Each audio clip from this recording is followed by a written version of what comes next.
खड़े होने से हमारे मुसलमानों का वोट कट जाएगा तो वो इसलिए राम के पक्ष में नहीं खड़े हैं। डर है उनको, राम तो बड़े नहीं है उनके लिए। इस देश में तो सनातनी और हिंदू ज्यादा है, तो मुस्लिम वोट उनके साथ अगर मान लीजिए सनातनी जुड़ गए जय जयकार कर देंगे। जातवाद का जो अभी कंटक है चारों तरफ ये जो जाल बिछा हुआ है, इसमें उनको एक मुट्ठी भर वोट चाहिए। उस मुट्ठी भर वोट के लिए भगवान को पानी पी पी करके गाली देना, भगवान राम को गाली देना, सीता को गाली देना, सरस्वती को गाली देना, तरह तरह की रोज इनके प्रपंच चल रहे हैं। आपने देखा होगा अभी बिहार के ही मुख्यमंत्री उप मुख्यमंत्री तेजस्वी ने कहा कि चोट लगेगी तो आप मंदिर जाएंगे कि हॉस्पिटल जाएंगे। हमारा कहना यह है कि अभी अभी वो तिरुपति से होके आए, मैंने देखा उनके पुत्री या पुत्र का मुंडन तिरुपति में हुआ, पुत्री का मुंडन तिरुपति में हुआ।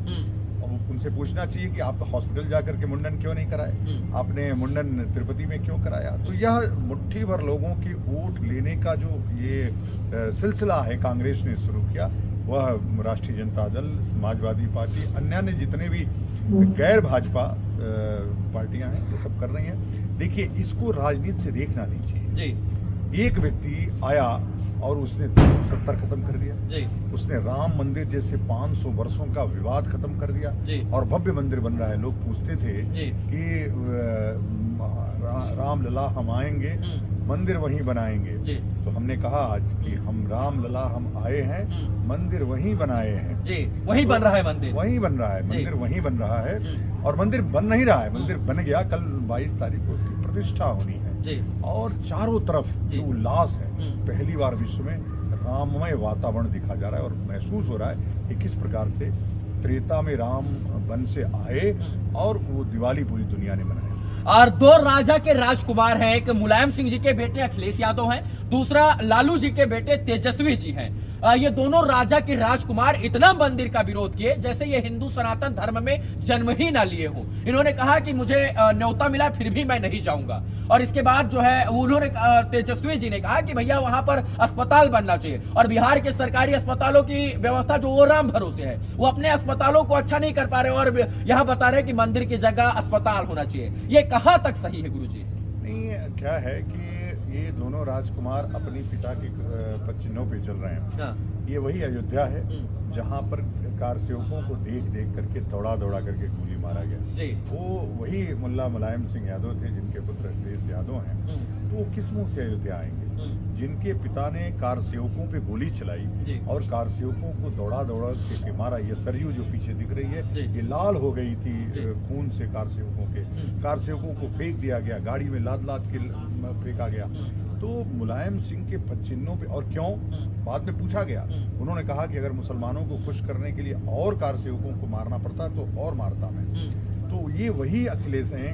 उन्होंने कहा लॉ एंड ऑर्डर को बरकरार रखने के लिए मैंने गोली चलवाई थी। देखिए, लॉ एंड ऑर्डर के लिए गोली नहीं चलवाई जाती है। जब पब्लिक पे गोली चलती है तो हवाई फायरिंग होती है। आपने पहली बार भारत के इतिहास में इस तरह सा नरसंहार, राजकीय नरसंहार देखा होगा इस राम मंदिर के लिए। और वो उस बाबर से भी ज्यादा बर्बरता थी, वो सामान्य बर्बरता नहीं थी। लेकिन अच्छा है, अब राम मंदिर उनके कार्यकाल में ही बन रहा था। अभी गए हो राम मंदिर बनते हुए देख करके, उसका मार्ग प्रशस्त होते हुए देख करके, हो सकता है कि उनकी आत्मा ऊपर से देख करके पता नहीं प्रसन्न हो रही होगी कि दुखी हो रही होगी। लेकिन मैं जरूर कहूंगा, वोट के लिए आपको इतना नीचे नहीं करना चाहिए।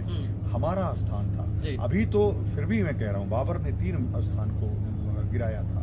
कल की भगवान जो कलयुग के भगवान है, उनका मंदिर बनकर के तैयार था उस समय ही संभल में, उसको गिरा करके जामा मस्जिद बनाई गई। पानीपत में कृष्ण का मंदिर गिरा करके मस्जिद बनाई गई। तो अभी तो यह अयोध्या एक झांकी है, संभल, पानीपत और मथुरा बाकी है। नहीं, काशी तो हो गया। काशी तो मस्जिद भी सब एक धक्का और है। एक धक्का और देंगे, मस्जिद तोड़ देंगे। मस्जिद तो खत्म ही है जी। मस्जिद कहाँ? मस्जिद तो मोदी कह के आए वहाँ कि जब औरंगजेब कोई खड़ा आता है, आक्रांता होता है, तो उसके सामने शिवाजी खड़े हो जाते हैं। तो शिवाजी की तरह मोदी खड़े हैं। वो मस्जिद बस कुछ चंद दिनों के मेहमान है। हो सकता है चुनाव के पहले, हो सकता है चुनाव के थोड़े दिन बाद खत्म हो जाएगी। ये दोनों लोगों को, ये जो राजनीतिक पार्टियों के दोनों राजकुमार जो आने पर साफ साफ राम मंदिर आने से इनकार कर दिए, इनको विकास से दिक्कत है या राम मंदिर से दिक्कत है? नहीं, राम मंदिर से दिक्कत है उनको। देखिए, विकास तो हो ही रहा था। अयोध्या का विकास राम के नाते हुआ है, अभी जो देख रहे हैं। है, तो उनको राम से दिक्कत है। और उन्हीं को नहीं, दोनों ने अपने अपने एक एक प्रवक्ता लगाए हुए हैं। चंद्रशेखर यादव को तेजस्वी यादव ने लगाया हुआ है, और स्वामी प्रसाद मौर्य को अखिलेश यादव ने लगाया हुआ है। ये दोनों इनके शूटर हैं कि आप जा करके भगवान राम के ऊपर, हिंदू धर्म के ऊपर विरोध में बोलिए। गुरुजी, आप अयोध्या निरंतर आते रहते हैं, आप सनातन धर्म से जुड़े हुए हैं, इसके बाद आप सांभवी पीठाधीश्वर भी हैं। मैं ये जानना चाहता हूँ कि इन दिनों में हाल फिलहाल में 2 साल के अंदर अयोध्या को आपने कितना परिवर्तित होते देखा है? जब हम लोग अयोध्या से गुजरते थे तो एक अभिशप्त नगर की तरह दिखता था अयोध्या जी। और ये 2 वर्षों में जब से निर्णय आया, तब से लगा कि राम प्रकट हो गए यहाँ, तब से इसकी ऊर्जा बढ़ गई, उत्साह बढ़ गया। और पहले भी मैं पूछ रहा था महात्मा जी से, कितने लोग आते थे? अभी जिस तरह से आपने देखा कि जो चौक है, संगीत वाला चौक, लता मंगेशकर चौक जी, उस चौक पे कितनी भीड़ अभी चहल पहल है जी। हम आते थे, एक आदमी नहीं सड़कों पे दिखता था जी, जी। लेकिन जब से यह राम मंदिर का विषय जागृत हुआ, तब से फिर से अयोध्या जागृत हो गई। और विकास तो मुझे लगता है कि 200 गुना ज्यादा विकास हो गया। सड़कें चौड़ी हो गई, सुंदर हो गई, लगता है कि हम किसी बड़े इंटरनेशनल एयरपोर्ट बन गया, एयरपोर्ट बन गया, दुनिया भर की चीजें आ गई यहाँ पे। तो विकास भी हो रहा है और धर्म भी हो रहा है जी। मोदी के काल में जो रिलीजियस टूरिज्म है वो 200 गुना बढ़ा है। आज काशी से लगभग हर महीने 200, 250, 500 करोड़ रुपए की आमदनी सरकार को हो रही है। जिस धरती पर मैं जिस जगह पर खड़ा हूं, इसे राम की पैड़ी बोलते हैं।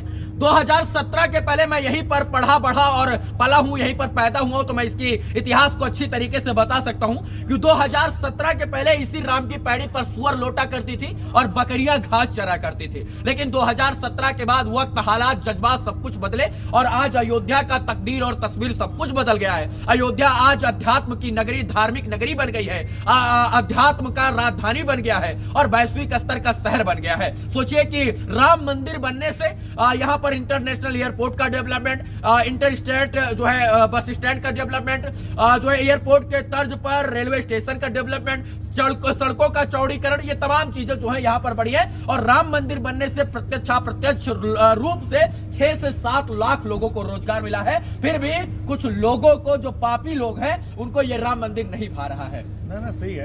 कई लोग पूछते हैं कि मंदिर से क्या रोजगार मिलेगा? उनको देखना चाहिए कितने सारे लोगों को रोजगार मिला हुआ है जी। एक मंदिर जी लगभग 1 से 2 लाख परिवारों को जिंदा रखता है जी। एक सरकार बहुत मेहनत करके 10 सालों में 2 सालों में तेजस्वी यादव को 7,000 नौकरियां दी जी। और इस अयोध्या ने 2 वर्षों में लगभग 19 लाख लोगों को रोजगार दिया जी। इस काशी ने लगभग 20 से 25 लाख लोगों को रोजगार दिया। उज्जैन ने लगभग 30 से 35 लाख लोगों, फूल बेचने वाले को भी रोजगार मिलेगा और चंदन भी लगाने वाले को रोजगार मिलेगा। वही मैं कह रहा हूँ, एक एक व्यक्ति उससे जुड़ा हुआ। और कोई लोगों को बोलता है कि तो पंडितों को फायदा है, माली को फायदा है, कुम्हार को फायदा है, घड़ी वाले को फायदा है, प्रसाद वाले को फायदा है, केवल पंडित को फायदा है, नाई को फायदा है घर से। तो सबको ये पूरी इकोनॉमी लगभग 30 से 40 बिरादरियों की चलती है जी। तो यह कहना कि ये पंडितों का केवल फायदा करने का एक योगदान वो है, व्यवस्था है, यह बिल्कुल निराधार है। और दूसरा, आजकल आप देख रहे होंगे एक ट्रेंड चल गया है, धर्म को गाली दीजिए, पंडितों को गाली, सनातन को गाली दीजिए और फेमस हो जाइए, सनातन को गाली दीजिए और फेमस हो जाइए। तो यह जो सस्ती लोकप्रियता, इसके लिए सरकार को कड़ा कदम उठाना चाहिए। अगर स्वामी प्रसाद मौर्य और चंद्रशेखर यादव को जिस दिन जेल भेज दिया गया, उस दिन आधे जितने भी पापी, आप चाहते हैं कि स्वामी प्रसाद मौर्य और चंद्रशेखर यादव को जेल हो? मैं फांसी चाहता हूँ इन दोनों को तत्काल फांसी लगाया, क्योंकि सनातन को गाली दे रहे हैं। बिल्कुल, देखिए क्या है, धर्म को गाली देना, अगर हम भी कई बार हमारे मुंह से निकलता है, लेकिन हम उसके लिए क्षमा प्रार्थना करते हैं। तो अब धर्म को गाली पानी पी करके देना, यह अपराध है और इसको इस निंदा कानून के तहत फांसी की सजा देनी चाहिए। योगी जी के साथ आपका उठना बैठना, मिलना जुलना लगा रहता है। अयोध्या आज भी वो आए थे, क्या लग रहा है मोदी जी के स्वागत के लिए अयोध्या सज गई है पूरी तरीके से? नहीं, मोदी जी के नहीं, राम जी के स्वागत के लिए। नहीं, लोग कह रहे हैं मोदी जी के स्वागत के लिए है, इसीलिए मैंने कटाक्ष किया आपसे। राम जी के स्वागत के लिए मोदी जी सजी है। 500 वर्ष, मैंने कहा ना, यहाँ आपने देखा होगा गुप्तार घाट है जी, जहाँ पे चारों भाई गुप्त हो गए थे, वहीं से तिरोहित हो गए थे। फिर से 500 वर्षों बाद, जिस प्रकार से मीर वाकी के बाद घटना के बाद यहाँ उत्साह खत्म हो गया था। लोग रोते थे चारों तरफ, राम वहाँ दर्शन करने के लिए परेशान रहते थे। 500 वर्षों बाद ऐसा माहौल बना है जैसे राम वास्तव में आ रहे हैं। उसी राम के स्वागत के लिए, भगवान राम के स्वागत के लिए मोदी भी आ रहे हैं, योगी भी आ रहे हैं और हम भी आए हैं। तमाम साधु संत ऋषि मुनि तपस्वी नागा साधु अयोध्या पहुंच रहे हैं क्योंकि 22 तारीख को प्रभु श्री राम आ रहे हैं। और ऐसा कौन सा हिंदू सनातनी होगा जिसको खुशी नहीं होगी राम के आने से। अगर कुछ लोगों को खुशी नहीं है तो मान लीजिए वो सनातनी है ही नहीं, उनका हिंदू और हिंदू परिवार में जन्म ही नहीं हुआ है। 22 तारीख के उत्सव की तैयारी हो रही है। इस वक्त हम राम की पैड़ी पर खड़े होकर सांभवी पीठाधीश्वर स्वामी आनंद स्वरूप जी के साथ इस इंटरव्यू को शूट कर रहे थे और बता रहे थे कि आखिर वो कौन से लोग हैं जो राम मंदिर का न्योता मिलने के बाद भी आने की इच्छा नहीं प्रकट किए हैं। बाकी आप लोग को ये मेरा प्रयास कैसा लगा, बहुत बहुत धन्यवाद वीडियो देखने के लिए। जय हिंद मित्रों।